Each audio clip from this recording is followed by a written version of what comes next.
A succession of events took place in silence, revealing a network of deceit and criminality. Charlene, a member of the prison staff, started it all when she had an affair with an inmate. Charlene lost her job and could face legal consequences because federal law prohibits any sexual interactions between prison employees and inmates. A zero-tolerance policy against sexual assault in prisons was instituted after this occurrence. Just called our 911. Called her back, and she said then that he had a gun. They were asking them to leave. So I don't know anything since then. Okay. So nobody's here has been injured? No, that's what I told him when I called. He told me that he was over. At the same time, a frightening event took place in a residence. Authorities entered the building and found evidence of a fight in various locations. They found Kelly's motionless body in the kitchen, surrounded by evidence suggesting she had been murdered. The police had a quick and easy time zeroing in on William as their main suspect. Which house? This house right here. Has anybody confirmed? We have not confirmed. We just pulled up and just got what she stated. All right, has anybody been in? No, we just pulled up. He's saying you're saying he called you. Yeah. Can we get anybody to the door? Where is he at? We're having a approach. All right, but I want to make sure he's not in here with a gun. Kelly was a paramedic in Columbus, Georgia, who often went out of her way to help those around her. Those that knew her admired her, but Kelly kept a secret from everyone. His formidable threat was due in no small part to his vast experience in SWAT and police tactics. But then, something out of the ordinary happened. The police were notified of William's car accident by phone call. They hurried to the hospital and quickly located their bleeding and battered suspect there. After William was released, the official investigation began in an interrogation room. Violation of office and possible complicity in Kelly's death were among the charges that loomed. William was asked about two women, Becky and Kelly, during the interview. The purpose of this interview is just to talk to you about the case that we're working on, former Sergeant Talley. I knew you had some type of relationship with him, whether it was a personal relationship, whether it was a friendship, or just as a co-worker. But we'll let you answer those questions. So we'll just start with just some brief questions about your knowledge about former Sergeant Talley. How long have you known him? Oh man, ever since he's been here, several years.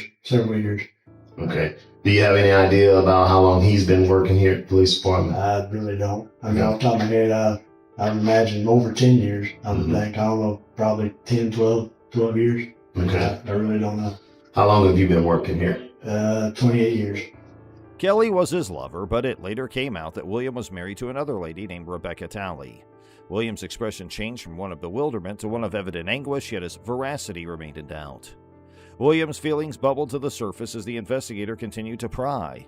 His anger seemed genuine to some extent, but there was also the sense that he was just using it as a ploy to shift blame away from himself and vent his discontent with his current situation. The tense interview ended when William finally got a lawyer. William Halley knew that the ins and outs of the police department, but he was still given a life sentence since the evidence against him was so strong. Became a team leader, because at that point we'd always, if we had a mission, I'd always get with him and we would talk about the mission and get a game plan together, do our ops plan and work that way. It was a shock to all of us. Yeah. I understand. It's a shock all the way around, man. Yeah, both sides. Both sides, believe me. It's like, how do you come to this place? I mean, and then trying to... We're all human, man. I see all that crap on Facebook and trying to blame the police. This ain't got nothing to do with police, ain't got nothing to do with anything. It's two human beings. That's right. Some people snap sometimes, no matter what their career is. Oh, there you go. They'll be flipping burgers, they're gonna snap the same way if you a cop, a judge, or whatever. It got nothing to do with your career. I agree. The only lead that the police had was that he left the crime scene in Kelly's vehicle. They knew he had not only received police training, but SWAT as well, so he would be difficult to find. The complexity and intensity of feelings involved in this case exemplified the determination of law enforcement to bring about justice. The case of Matthew Boynton is a disturbing tale of duplicity, intrigue, and suspected police misconduct. Unlike most police investigations, this one took an unexpected route that left everyone perplexed. Arrested without incident and sent to the hospital. from 12. Okay. Sally, you know me, right, bud? We're taking it no matter what, right? With the band together, remember? All right, brother. We're gonna take care of you now. You ready for the handcuffs?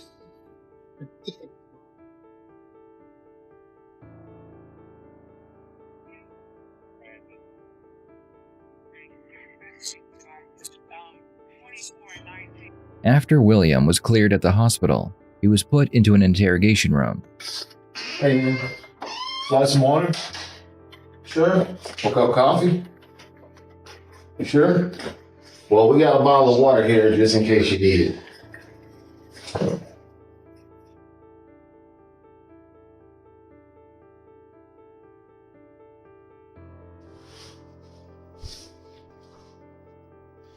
Are you gonna be able to sit up for us? Okay. Back hurting you? On April 15, 2016, officers discovered Jessica Boynton concealed in a closet with a gunshot wound to her head and a police-issued pistol in her hand. The county sheriff proclaimed her dead at the scene, but a medical evaluation at the hospital showed a completely different scenario. There were no gunshot wounds or bullets, only evidence of a blunt force attack to the back of her skull. Jessica's condition, while critical, did not support the sheriff's determination.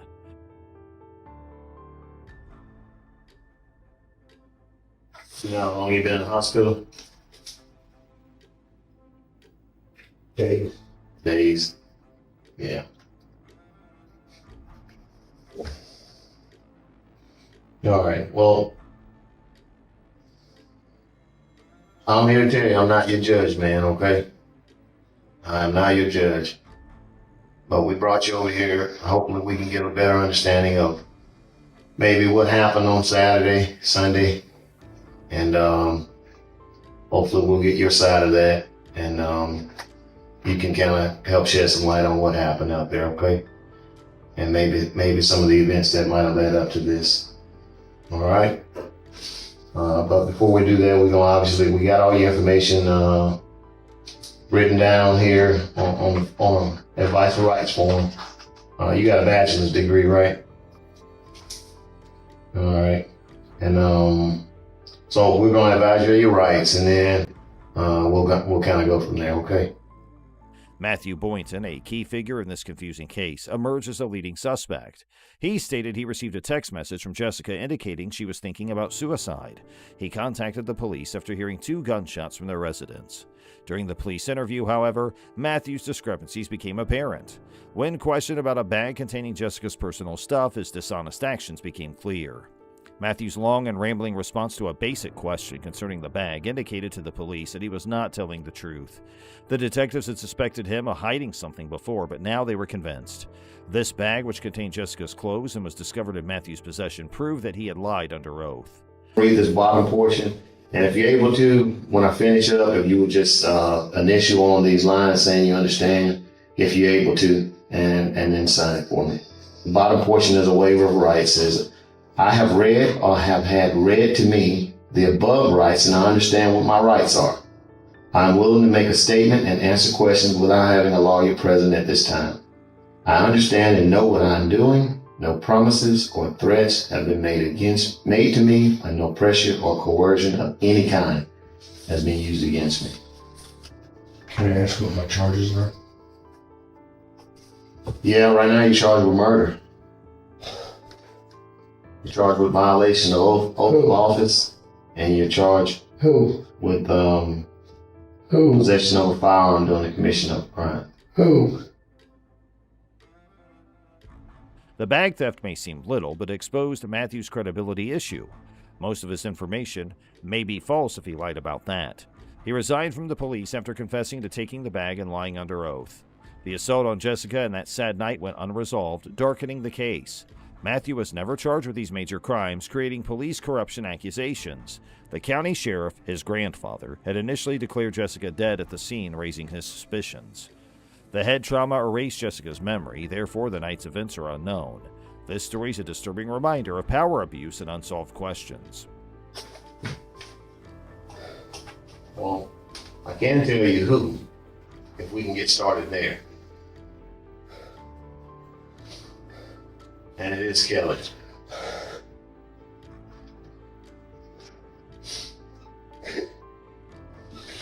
No! Don't do that. No! No! Tally, come on.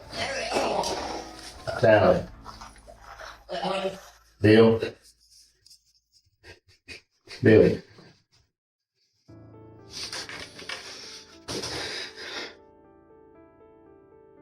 No!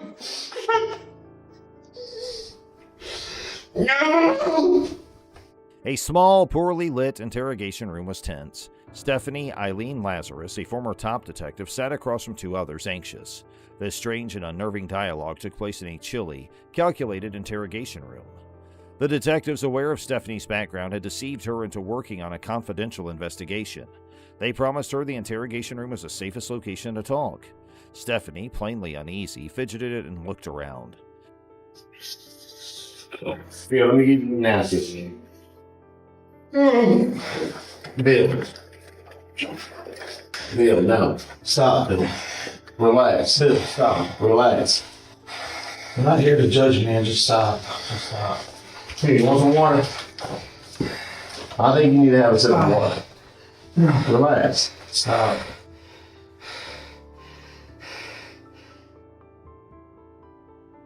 It's all unnecessary, Bill.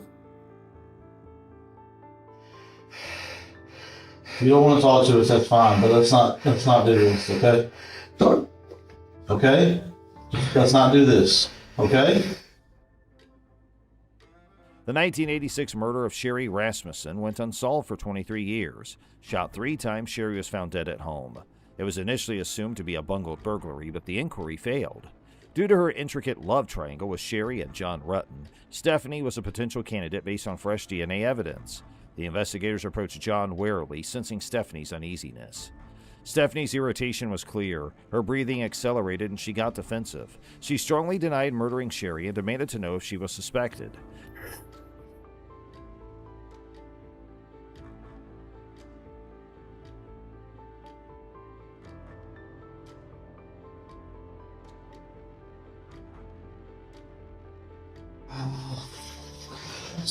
Oh, God.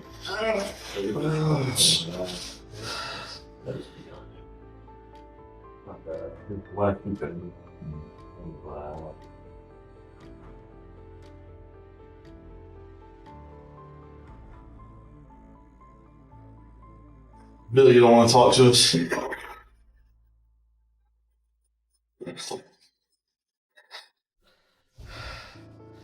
Are you aware that you have an attorney representing you or not? Nobody's talking to me about anything. Okay. Stephanie hesitated when the competent detectives requested for a DNA sample, sensing the gravity of the issue. She considered legal representation. The investigators arrested her after gathering enough evidence during this tense conversation, despite her brief cooperation.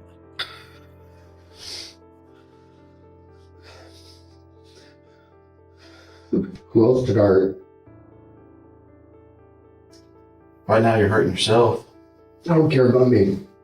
Well, Who else did hurt? there's no one I else. keep hearing when people whisper, or whispers. You keep hearing whispers? Okay. Well, what whispering do you hear? No, tell me the truth. Okay. There's no one else hurt. Okay. Everybody else is okay.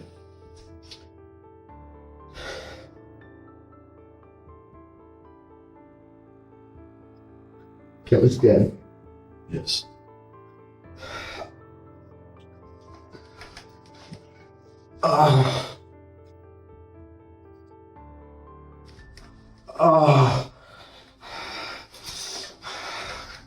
Bill, let's not do this. Take me back to jail. Take you back to Take jail. me back to jail. All right. Calm down. We'll take you back. Okay? Hey, look, why don't you sit up and hold your head up so all that blood will rush to your head, okay?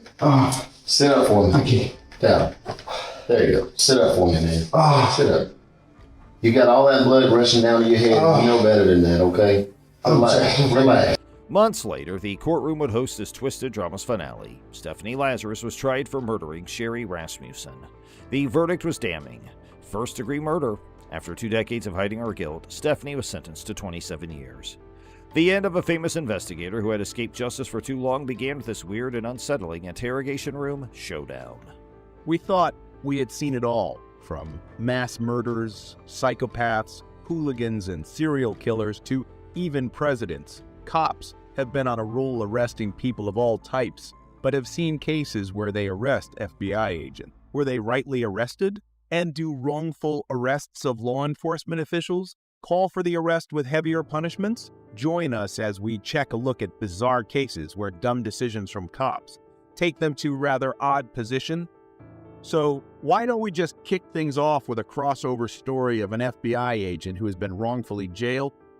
In our first case, the Kansas City, Kansas Police Department detained a former FBI agent for no apparent reason. It was a bizarre and ridiculous incident. As it turned out, Roger Golubski, a former detective, had been falsely accused of assaulting 2 black women between 1998 and 2002. There have been 2 accusations, to be exact. The real question is, however, how did the Kansas City police force allow him to get away with it for so long? Roger Golubski's unsolved case was discovered by the FBI while it was looking into the Kansas City Police Department's behavior. The former detective had a history of sexually assaulting women over the course of his 35-year career as a police officer and had been trading drugs for information. Lamonte McIntyre, a young black man, was accused of committing a double homicide by Golubski during his time as a police officer.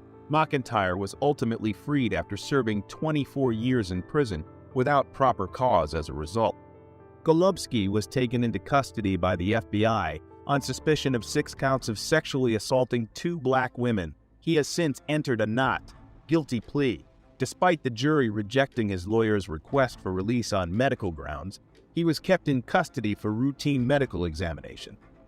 Black woman Rhonda Tribute, whose corpse was discovered in 1998, was one of Golubski's informants. Her case remains unsolved despite the fact that the investigation was started but never finished. She died, and Golubski's involvement is now being called into question by many people. That is exactly what we are saying. Many civil rights advocates across the nation have praised the arrest of Golubski, but it also raises serious questions about police behavior and the abuse of their authority. According to Tricia Bullnell, the director of the Midwest Innocence Project, a full investigation into the abuses in Wyandotte County and systematic reforms are needed to ensure that no other police officers and public officials can continue to abuse their power. As more of Golubski's crimes were discovered, it became clear that the Kansas City Police Department needed significant restructuring. Several inquiries remain unanswered as a result of the FBI's inquiry into the department. Roger Golubski's arrest was long overdue, but it's worth noting that it was the FBI, not the Kansas City Police, who brought him to justice.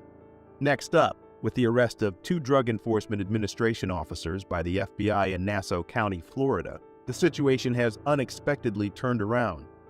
The DEA, a law enforcement organization renowned for its aggressive efforts to combat the drug trade, has charged 2 officers with drug-related offenses. But the system's level of dysfunction clearly remains unclear. While selling drugs, including cocaine, that had been seized to willing customers, Sergeant James Hickox was captured with his hand in a cookie jar. His greed knew no bounds as he also combined drugs with other substances to make up the weight difference and kept parts for himself. In his bedroom closet, the FBI discovered 3 shoeboxes, each containing $100,000 in cash. They also discovered another $200,000 hidden in his garage. Hickox claimed that he borrowed the funds for his claim by partaking in his gambling habit when asked where the money came from. Hickox's actions have hurt the DEA's reputation and are obviously a breach of his obligations as a law enforcement officer. Joshua Erie, a highway inspector, had been covered in the same drugs that had to be seized, even going so far as to legally approve the prescription of 43 oxycodone pills. He purchased drugs from drug dealers. As if that weren't enough, while under the influence of drugs, he acquired a gun. due to the fact that he was trusted with the law rather than the law itself. Erie's actions were not only wrong, but also dangerous. The surprise arrest of these officers leaves the public wondering just how pervasive corruption is within law enforcement organizations. Sheriff Bill Leeper expressed his dissatisfaction by saying, "I think we need to make sure law enforcement personnel who violate the law are held accountable. When I learned of the accusations, I was shocked, let down, repulsed, and beyond angry. These incidents where the police ran into the FBI were some of the most shocking ones. We now look at our last and final case. A significant mishap that made headlines involved the case of mistaken identity between a Florida deputy and an FBI agent. When he received a call from a man claiming to be an FBI agent and asking to meet him in a nearby parking lot, Officer Gordon found himself in a precarious situation. This is a classic illustration of what can go wrong if a person doesn't confirm the identity of the person they're meeting, especially when speaking to a police officer. I do, but I don't understand what the problem is with your meeting me at the office. I'll talk to the U.S. Attorney's Office about it. Cut off the recording device now. Okay, well, I will when I leave the area, sir. Well, I will when I leave the area, sir." Asked the officer to turn off his recording device. Suspicions should have been aroused. However, Officer Gordon continued to record the conversation, a classic move. This was a wise decision as well, because it provided proof of what had happened, which, as you can probably guess, didn't turn out too well for Officer Gordon. Despite Agent Hatton's efforts to persuade Gordon that he was an FBI agent, the officer was skeptical and demanded to know how the agent obtained his phone number, given the predicament the officer was in. It is not shocking that he requested assistance and handcuffed Agent Hatton. However, things started to spiral out of control. It got worse when Hatton shut the car door, especially considering how hot it was in Florida. It's fortunate that Agent Hatton's condition didn't worsen because Gordon made a bad choice in doing this. Concerns were raised by Officer Gordon regarding Agent Hatton's investigation into the actions of law enforcement agencies in North Florida. Agent Hatton's claims that he was an FBI agent may not have been taken seriously by the officer because he was aware of the widespread corruption within the police department and worried about being connected to it. Let's say his ego overcame him. The hour-long incident took place on December 20 in a parking lot off U.S. Highway 98 in the coastal fishing community, 45 miles southwest of Tallahassee. Due to the heat, Agent Hatton, who was shielded from the elements by a bulletproof vest and had limited access to air conditioning, started to experience health problems like nausea and suffocation. He, however, avoided a fatal situation by being taken to a nearby hospital where he received treatment for dehydration and heat exhaustion before being released. What do you think of our list? Do you think there are more corrupt officials out there? Sound off in the comments below. And while you are at it, make sure to hit subscribe and leave a like for more such content. Thanks for watching.